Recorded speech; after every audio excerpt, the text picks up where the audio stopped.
3D animation concepts or something. Real quick, before I get into the tutorial, the reason I'm focusing this and the next video on 3ds Max, even though it's not my personal tool of choice, is because it's actually a special request. So a lot of the stuff that I'm going to be discussing will be applicable to most 3D animation software, except for a couple of specific things. So they should still be useful to you regardless of whether you're using this or Maya or Blender or what have you.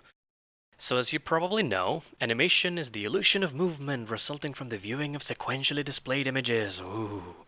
But creating animation, it's almost a different discipline entirely based on what medium you're using.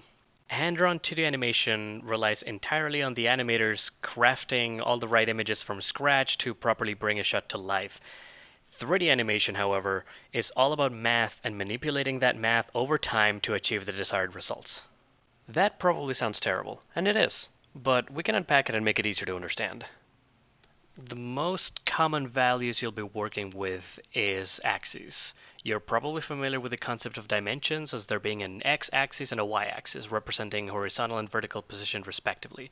So, looking at a geometric grid, if you place a point at 0, 0 or x0, y0, it will be in the center of the grid.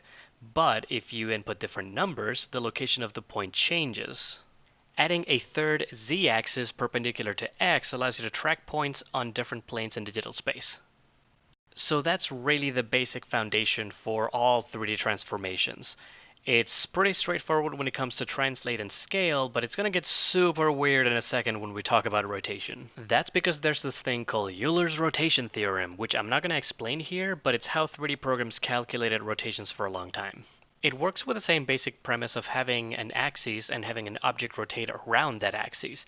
The problem is that if you rotate an object by 90 degrees on the z-axis, suddenly the original x and y axes of the object are no longer the same as the world's x and y axes.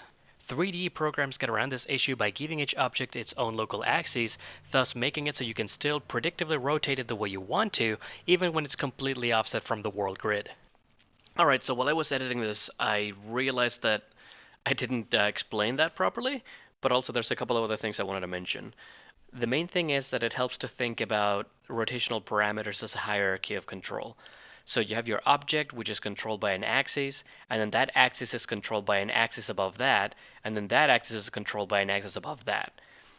This is great in concept, but in practice it does mean that it's possible for one of the axes to disappear into one of the other axes, and then you have a problem called gimbal lock, which is when you lose your ability to rotate the object reliably. The good news is that most 3D programs aren't really using this as a default anymore. They've moved on to something called quaternion rotation, which, if you understand this, it'll be a lot easier to work with and you won't run into gimbal lock, but it is a lot more difficult to explain and understand, so that's why I left that out. So going back to what I said at the start, all 3D animation is manipulating those values over time, and this is what it all adds up to. This is a graph editor. Any respectable 3D software has one. It shows you a graph of an input's value and where that value is at any given time. The points on the graph are keys, which is the specific points you want the animation to hit. The line connecting the dots represents a change in value over time. Now this line can look like three different things, so let's go over that so you can see what it looks like. The first one is stepped. It means that a value will not change until the next key is reached. The second one is linear. It means that a value will go from one to the next at a steady pace with no changes in speed. And then the third one is Bezier. A Bezier curve is a mathematically calculated line based on parabolic witchcraft. It means that each point has handles that affect what it looks like based on their angle and proximity to it. You can see how manipulating the handles allows you to create easing in and out of key values. Note that for all these different examples, the timing never changes. They all hit the same value at the same time.